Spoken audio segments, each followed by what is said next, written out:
SE2. Oferecimento. Construtora Estanza. A gente transforma. De volta ao estado, o governador Fábio Mitidieri participa de reunião do Comitê de Crise para acompanhar o desabastecimento de água na Grande Aracaju e determina a auditoria dos serviços de manutenção das adutoras. Mesmo após a solução dos 2 rompimentos, a gente agora quer uma manutenção e uma inspeção e laudos que possam dar mais tranquilidade à população. Polícia Civil identifica responsável por registrar e compartilhar fotos da médica Daniele Barreto, encontrada morta em uma cela do presídio feminino em Socorro na semana passada. 5 pessoas são presas durante a operação da Polícia Federal contra o tráfico de drogas e lavagem de dinheiro realizada em Sergipe e São Paulo. Com o aprofundamento das investigações, a polícia descobriu que se tratava de uma organização criminosa. 6 pessoas são ameaçadas e mantidas em cárcere durante tentativa de assalto no Médio Sertão do estado. E ainda, vendedores ambulantes terão novo espaço para comercializar produtos na região central de Aracaju. Terça-feira, 16 de setembro, o SE2 está começando.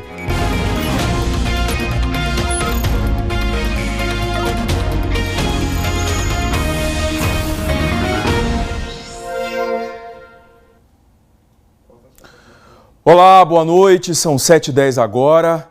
De volta ao estado, o governador Fábio Mitidieri participou hoje da reunião do Comitê de Crise, criado para acompanhar a situação do desabastecimento de água nos últimos dias na Grande Aracaju.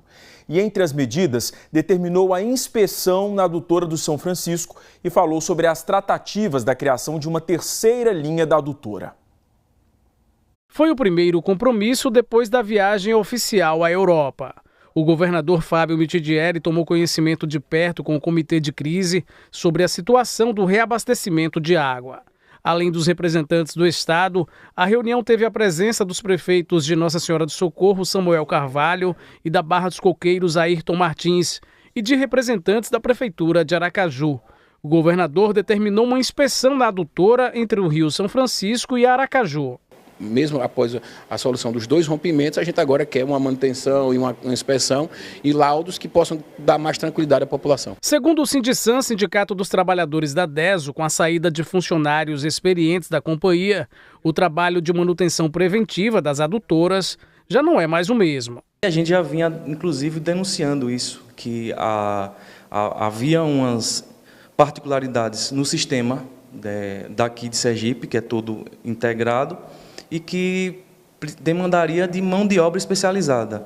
A mão de obra especializada, boa parte, pediu desligamento da DESO, a Iguá não aproveitou esse quadro e, infelizmente, por falta de experiência, ocorreu esse desabastecimento. Só para você ter uma ideia, a DESO tinha equipe exclusiva para a manutenção dessa adutora de São Francisco. Ela percorria toda a extensão, fazendo manutenção preventiva e preditiva. Hoje a DESO não tem mais uma equipe exclusiva para percorrer essa adutora. E olha que hoje a gente tem tecnologia, inclusive, para percorrer com drone, mas infelizmente não há essa manutenção e era esperado que algo do tipo pudesse acontecer por falta de capacidade de investimento da DESO. A DESO ficou com parte do valor pago pela Iguá quando a empresa assumiu a outorga da distribuição de água. Ficou certo em contrato a realização de investimentos na infraestrutura de fornecimento pela DESO. Hoje a DESO ela ficou com a parte mais cara, ela ficou com a receita comprometida, com a concessão. Então hoje a DESO tem que gerir uma estrutura antiga que demanda investimentos e a DESO hoje não tem talvez a capacidade de fazer todos os investimentos que são necessários para manter a manutenção das adutoras num nível adequado, por conta de uma opção que o Estado fez de repassar a concessão para a iniciativa privada. O governador respondeu o posicionamento do sindicato. Eu não vou ficar discutindo com com o sindicato via imprensa, porque isso não agrega nada. O sindicato ele era contra a concessão, depois veio me dar os parabéns pela concessão. O sindicato, ele uma hora diz que o serviço está sendo precarizado, outra hora ele diz que a gente está investindo, enfim, essa discussão eu não vou levar. Determinei que fosse feita uma inspeção em todas as linhas de adutoras, para que a gente pudesse ter um laudo técnico assinado por engenheiros, dando a garantia do status dessa linha, e também uma auditoria externa do serviço de manutenção que é prestado pela DESO, para que a gente possa, com um laudo técnico também, poder apresentar à sociedade e não ficar discutindo em rede social, governo, sindicato, porque eu acho que isso não agrega. Na reunião do comitê, o governador falou do plano de construir mais uma adutora entre o Rio São Francisco e Aracaju.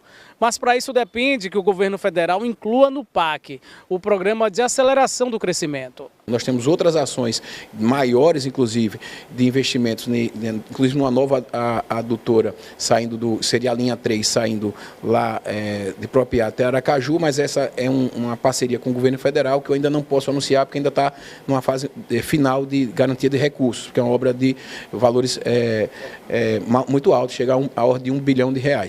Mas o fato a DESO tem investido, redirecionou seus investimentos para a captação, e um exemplo disso é que nós vamos triplicar a produção de água da estação de tratamento da ETA do Poxim, para que em momentos como esse a gente possa ter um pulmão lá, uma garantia já inicial de que no mínimo 50% da capacidade da Grande Aracaju ela sozinha suporta. A Polícia Civil informou hoje que identificou o responsável por registrar e compartilhar as fotos da médica Daniele Barreto morta em uma cela do presídio feminino de Nossa Senhora do Socorro na semana passada. O vazamento das fotos estava sendo investigado pela Delegacia de Repressão a Crimes Cibernéticos, que é vinculada ao Departamento de Crimes contra o Patrimônio, com apoio da Divisão de Inteligência e Planejamento Policial. As imagens começaram a circular às redes sociais no mesmo dia em que foi constatada a morte da médica Daniele Barreto. De acordo com as investigações, o motorista da primeira ambulância do SAMU, que atendeu a ocorrência no presídio feminino na terça-feira da semana passada, foi quem fez as fotos. De acordo com a Polícia Civil, as informações foram confirmadas em depoimentos do próprio investigado e de outros profissionais também do SAMU. O condutor da ambulância disse que compartilhou as imagens com pessoas próximas a ele e que pouco tempo depois as fotos se espalharam pelas redes sociais. O SAMU 92 Sergipe informou que tem colaborado integralmente com as autoridades, fornecendo todas as informações solicitadas para a investigação, que foi iniciada imediatamente após o ocorrido pela Superintendência do Serviço. A Secretaria de Estado da Saúde afirmou que abriu processo administrativo para apuração rigorosa do caso e adoção das medidas cabíveis. A pasta reafirmou o compromisso com a ética e o respeito ao serviço público. Disse que repudia veementemente qualquer conduta incompatível com esses princípios e reforçou que existem normativas claras que coíbem esse tipo de ação. Segundo a Polícia Civil, as investigações continuam com suporte do trabalho de inteligência até a conclusão desse inquérito. Informou ainda que o responsável pelo compartilhamento das fotos deverá ser indiciado pelo crime de vilipêndio a cadáver, que está previsto no Código Penal brasileiro, e a pena pode ser de 1 a 3 anos de prisão e multa. A médica Daniele Barreto, acusada de envolvimento no assassinato do marido, o advogado José Lael Rodrigues Júnior, em outubro do ano passado, foi encontrada sem vida na terça-feira da semana passada, poucas horas depois de sair da audiência de custódia e da entrada no presídio feminino de Nossa Senhora do Socorro. A Secretaria de Estado da Justiça informou que um dos advogados havia pedido para falar com ela e, ao chegar na cela, o funcionário do presídio percebeu que ela estava desacordada. Os primeiros atendimentos foram feitos por uma equipe de saúde da unidade e logo em seguida o SAMU chegou e confirmou a morte dela.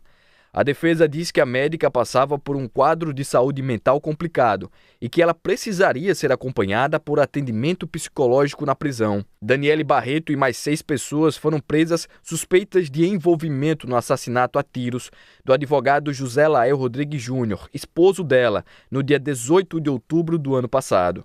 O crime aconteceu na Avenida Jorge Amado, no bairro Jardins, zona sul de Aracaju. 2 homens e uma moto dispararam contra o carro do advogado. Ele estava junto com o filho, que sobreviveu. Com a morte da médica, o processo vai ter um andamento normal e os outros 6 réus continuam presos em unidades prisionais do Estado. Como nós vimos na reportagem, a Secretaria de Estado da Saúde informou que abriu um processo administrativo para apuração do caso e adoção das medidas cabíveis. Mas o condutor da ambulância responsável pelo compartilhamento das fotos não foi afastado das funções. 4 pessoas foram presas hoje aqui em Sergipe durante uma operação da Polícia Federal que também aconteceu em São Paulo para desarticular uma organização criminosa especializada em tráfico de drogas e lavagem de dinheiro. As equipes da Polícia Federal estiveram em endereços nos municípios da Barra dos Coqueiros, Campo do Brito e Lagarto. Nas primeiras horas do dia, já era intensa a movimentação de viaturas nessas cidades. Cerca de 80 policiais federais participaram da operação para cumprimento de mandados de prisão e de busca e apreensão, em Sergipe e também em São Paulo. Entre as apreensões, essas 2 araras, que estavam na casa de um dos alvos da operação. A gente focou muito na descapitalização. Foram apreendidos veículos, muitos celulares para análise e bens. E assim como foi representado para a disponibilidade de bens imóveis, identificados durante a investigação. Mas a gente tem a caracterização do tráfico e está focando na lavagem de dinheiro. As investigações tiveram início a partir de uma denúncia apresentada à Polícia Federal de que indivíduos estariam realizando tráfico de drogas em municípios do estado de Sergipe. Com o aprofundamento das investigações, a polícia descobriu que se tratava de uma organização criminosa, que além de atuar no tráfico de drogas, também teria movimentado cerca de 5 milhões de reais em movimentações suspeitas. O homem apontado como líder da organização criminosa, segundo a polícia, foi localizado aqui em Sergipe e já era bastante conhecido pela polícia. Considerado o líder da organização por tráfico, ele já tinha mandados de prisão por tráfico anteriores e por homicídio. Esse é o 3º mandado contra ele. Quer dizer, então ele ficava entre Sergipe e São Paulo, era isso? Ele ficou em São Paulo uma época e estava agora no desenrolar, agora na execução da operação, ele estava em Sergipe. A gente tinha identificado que ele já estava em Sergipe. A operação batizada de Soberba faz referência à postura do líder da organização criminosa, que, segundo a polícia, se acreditava acima da lei e intocável, demonstrando soberba diante das investigações policiais. Os investigados poderão responder pelos crimes de tráfico de drogas interestadual, associação para o tráfico, lavagem de dinheiro e organização criminosa. A repressão do tráfico, sendo focada na descapitalização, ela se mostra muito eficiente. E é esse tipo de investigação que a gente tem adotado ultimamente. A gente tem, sim, apreendido droga para diminuir sim, a quantidade na sociedade, mas a descapitalização ela se mostra muito eficiente na repressão de organizações criminosas. São empresas diversas em Sergipe e em São Paulo. Elas são mais concentradas em São Paulo, mas são empresas diversas que elas são objeto de investigação ainda. A gente realizou as buscas nessas empresas e com isso vai aprofundar a investigação contra a lavagem. A gente identificou sim uma movimentação suspeita de aproximadamente 5 milhões. Com isso a gente pediu bloqueio desse dinheiro, bem como a indisponibilidade de bens imóveis e imóveis, o sequestro de bens móveis e imóveis. Em Graco Cardoso, no Médio Sertão do Estado, a polícia está em busca de um homem que ameaçou e manteve 6 pessoas em cárcere privado. Foi durante uma tentativa de assalto pela manhã em uma casa que fica no povoado Gavião. Um dos reféns conseguiu escapar e acionou a polícia. O suspeito então fugiu e deixou uma vítima ferida. De acordo com a PM, as buscas continuam na região para tentar localizar o criminoso. E a polícia pede que quem tiver qualquer informação ligue para o Disque Denúncia, o 181, não é preciso se identificar. E a Polícia Civil identificou o homem suspeito de homicídio e tentativa de homicídio após uma briga entre pai e filho na cidade de Ribeirópolis ontem à noite. De acordo com a Polícia Civil, o pai atingiu o filho de raspão na cabeça com um pedaço de pau após uma discussão por causa do uso de drogas por parte do jovem. Um homem que estava na rua e presenciou a briga foi atingido por uma faca pelo pai. Este homem não resistiu aos ferimentos e morreu ainda no local. Uma outra pessoa também foi atingida no tórax e recebeu atendimento médico. O delegado Cláudio Feitosa informou que o autor dos crimes foi identificado e deve se apresentar a qualquer momento.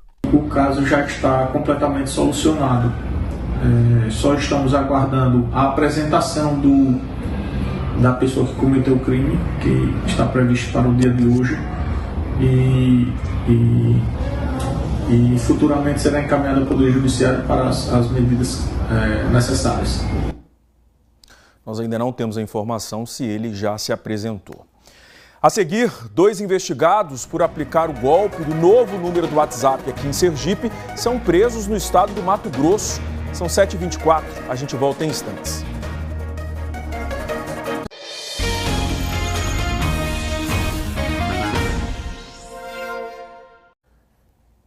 Mais de 200 quilos de maconha foram apreendidos pelo Batalhão de Polícia de Rádio Patrulha em uma casa em Nossa Senhora do Socorro. Uma denúncia anônima levou a polícia até 2 suspeitos. Durante a tentativa de abordagem, um deles sacou uma arma de fogo e efetuou disparos. Os 2 conseguiram escapar. Na casa foram encontrados, além de mais de 200 quilos de maconha, cocaína, 2 balanças digitais e uma prensa hidráulica. Os donos da casa informaram que o imóvel estava alugado e forneceram os nomes dos locatários. O material apreendido foi levado para a delegacia. E 2 investigados por aplicar o golpe do novo número do WhatsApp aqui em Sergipe foram presos hoje no estado do Mato Grosso. É um golpe conhecido, mas continua fazendo vítimas. Os 2 mandados de prisão preventiva e outros 2 de busca e apreensão foram cumpridos pela manhã em Cuiabá pela Polícia Civil do Mato Grosso. As investigações foram conduzidas pela Delegacia de Repressão a Crimes Cibernéticos, que é vinculada ao Departamento de Crimes contra o Patrimônio, após a identificação de uma vítima aqui em Sergipe. A vítima, moradora de Aracaju, recebeu um contato por meio de um aplicativo de mensagem por uma pessoa se identificando falsamente como seu filho. A vítima, induzida e acreditando na falsa identificação, realizou sucessivas transferências por contas indicadas pelos investigados. O golpe já é bastante conhecido, mas continua fazendo vítimas. A estratégia dos golpistas é sempre a mesma. Esse tipo de golpe normalmente começa com uma mensagem no WhatsApp.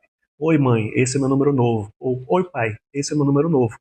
E a partir daí o golpista começa a conversar e acaba convencendo a vítima de que realmente se trata do seu filho, mas que na verdade não é. E numa segunda fase começa a solicitar transferências bancárias ou pagamento de boletos, sempre com uma indução de urgência naquele momento, fazendo com que a vítima acabe realizando as transferências sem mesmo fazer qualquer tipo de confirmação.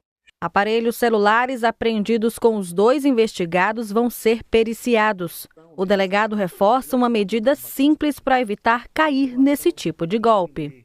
Situações como essa, deve encerrar a conversa, entrar em contato com o filho, com o parente ou com o amigo, através do número que você já possuía na sua agenda do seu telefone e jamais através desse novo número, para aí sim confirmar a veracidade das informações e evitar cair nesse tipo de golpe.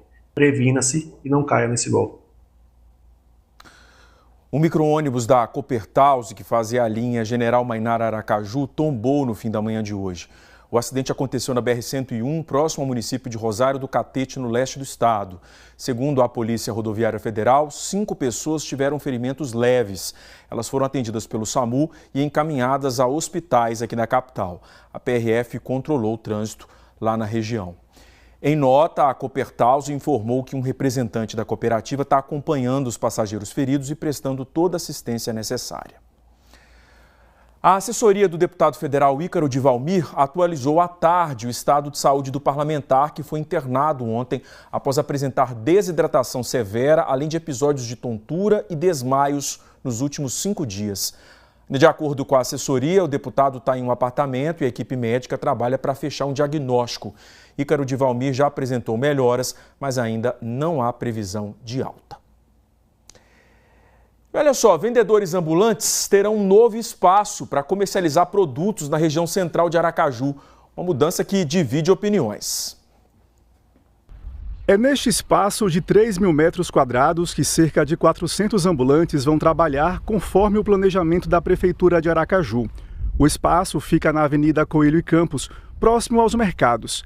Aqui serão 320 barracas, cada uma com 2 metros de comprimento por 1 de largura. A regulamentação do comércio no centro de Aracaju foi o tema dessa reunião que atraiu 170 vendedores ambulantes no auditório do Centro de Criatividade. Vai tirar tudo do calçadão, tudo. A gente não queria ir para lá, mas a gente vai. Se eles quem dá voz, a gente vai. Mas o nosso lugar era no lugar onde a gente está mesmo. Mas aí a gente tem que ir. Tem que obedecer, né? Eu não achei nada bom, porque eu trabalho com a fiação de alicate, eu vendo alicate, sou um produto muito caro, certo? E eu não vou deixar meu produto exposto na rua, porque estou me garantindo a guarda em uma empresa fazendo a vigília, certo? Que isso não me garante nada, certo? O início pode ser flores, mas no final a situação pode ficar bem pior, porque tem vândalos e empresa ali naquele espaço ali. Não vai me suprir uma garantia, porque eu vou ter que carregar uma vitrine todos os dias para guardar o meu material. Eles aproveitaram para conhecer os detalhes do projeto apresentado pela Insurb. Quando vai ser colocado em prática esse plano da Prefeitura? Eu quero crer que agora, no mês de outubro. Não quero antecipar data, precisamos... Quem vai decidir isso é a prefeita, né? A quem cabe a responsabilidade enquanto gestora maior de dizer, olha, eu quero agora e aí sim. Só que há um detalhe, todos serão previamente avisados, todos serão contactados. Ninguém vai fazer nada que não seja avisado, que não seja em comum acordo com todo esse pessoal. A Guarda Municipal e o secretário de Defesa Social e Cidadania, André Davi, também estiveram na reunião. Uma vez o acordo cumprido, uma vez o ambulante instalado no seu local digno, ele vai contar com a sua guarda para lhe dar segurança. A Guarda Municipal vai estar lá para dar segurança a esse trabalhador informal, que vai ter um lugar digno agora para fazer o seu comércio. Teve ambulante preocupado com as chuvas que costumam alagar o novo endereço. Péssima reunião, porque ninguém ouvia a gente. Diz que fizeram essa reunião para ouvir, mas ninguém fez. Ninguém se lembra da chuva. Ali toda a vida alagou, que já chegou até a interditar trânsito, a pé tudo. E nesse tempo, chovendo, a pessoa vai ficar como? A mercadoria do povo vai ficar como ali?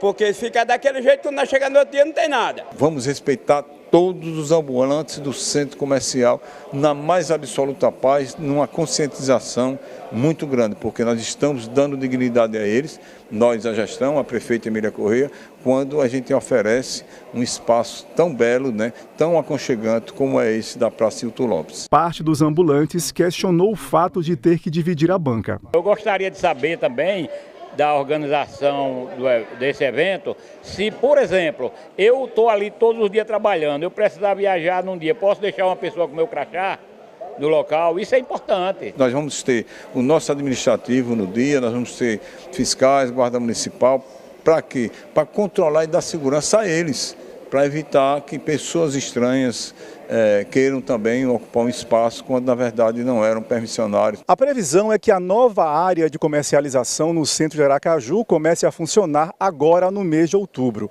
mas alguns ambulantes pedem um tempo a mais para essa mudança. A mudança que está assim em cima para a gente ter que sair, eu acho assim que deveria a gente deixar pelo menos até o final do ano, até o mês de dezembro, para sair em cima da bucha, é muito complicado.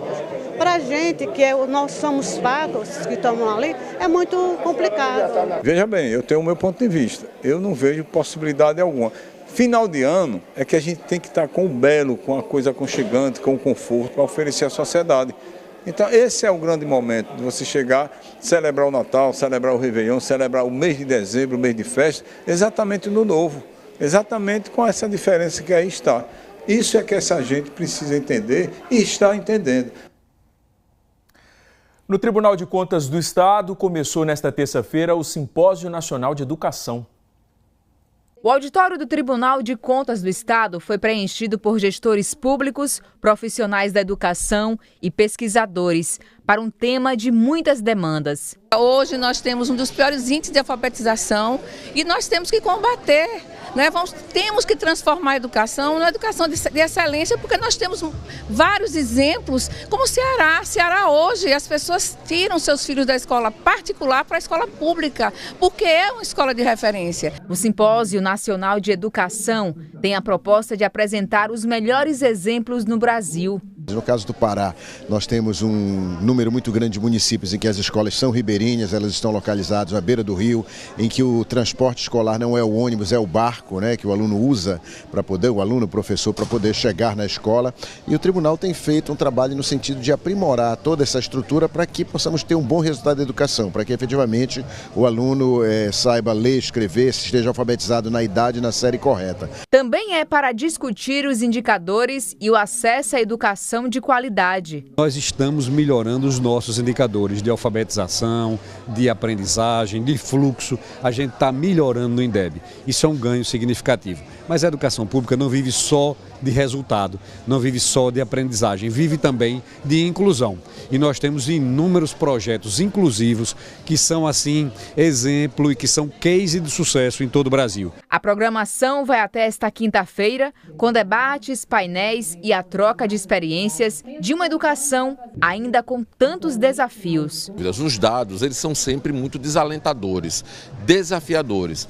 E quem se envolve com a coisa pública precisa ter o compromisso de ter em mente a necessidade, primeiro, de priorizar o estabelecimento de políticas públicas voltadas para esse setor. A gente tem que destacar a importância do papel do Tribunal de Contas do Estado através do Pacto pela Educação, onde discute com gestores municipais, com o governo do Estado, a melhoria nos índices de alfabetização, nos índices, nas notas dos IDEBs dos municípios. Então, é um importante movimento para alavancar a educação do nosso Estado. Acabou o SE2, outras notícias do Estado, amanhã cedinho no Bom Dia. E amanhã o SE2 começa mais cedo, às 6h40, por causa do futebol na Globo. Muito obrigado pela companhia, uma excelente noite e até amanhã.